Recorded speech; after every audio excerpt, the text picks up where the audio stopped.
Story 1. The Silent Guest. Jessica lived alone in a small apartment on the edge of town. One stormy evening, a sudden blackout plunged her building into complete darkness. Grabbing a flashlight, she settled on her couch with a book, hoping to pass the time until the power returned. As she read, she became increasingly aware of an unsettling sensation, the feeling of being watched. She shrugged it off, attributing it to her overactive imagination. But then she heard it, a faint shuffling sound coming from her bedroom. Her heart raced as she tiptoed down the hallway, flashlight trembling in her hand. The beam of light revealed nothing out of the ordinary, but she couldn't shake the eerie sense that she wasn't alone. Jessica decided to lock her bedroom door and sleep in the living room, hoping daylight would bring clarity. When the power returned at dawn, she entered her bedroom and froze. Scrawled across the mirror in smeared lipstick were the words, "Thanks for letting me stay." She hadn't locked her front door during the blackout. To this day, she doesn't know who was in her home that night. Story 2. The Stranger on the Stairwell.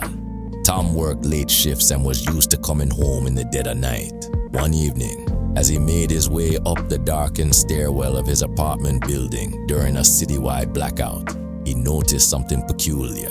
The faint glow of his phone flashlight revealed damp footprints on the steps ahead of him. Tom paused.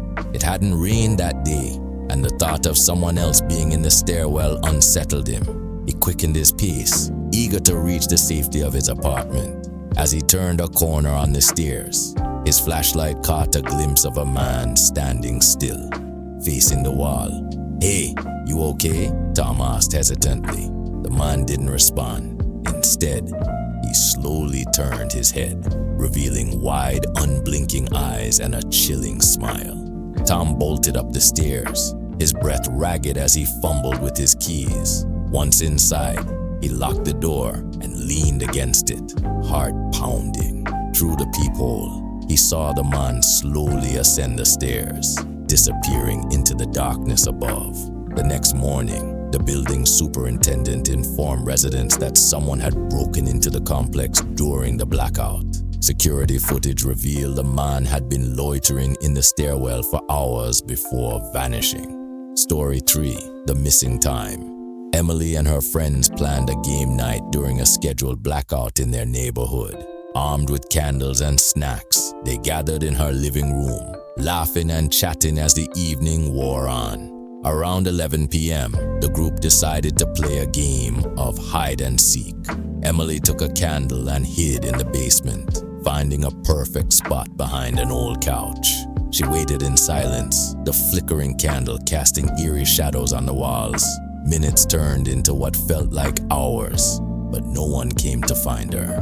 Confused, she called out to her friends, but there was no response. She climbed the stairs, expecting to find them laughing about some prank. Instead, she found the living room empty. The candles had burned down to waxy stubs, and the clock read 3 a.m. Panicked, Emily checked her phone. Multiple missed calls and frantic texts from her friends filled the screen. "Where are you? We've been looking for you for hours. Are you okay?" Emily had no memory of the missing 4 hours. Her friends swore they'd searched the entire house, including the basement. To this day, none of them can explain what happened that night or where Emily had been during the blackout. Some blackouts bring mere inconvenience, but for others, they're a gateway to the unknown. Remember, in the dark, you're never truly alone.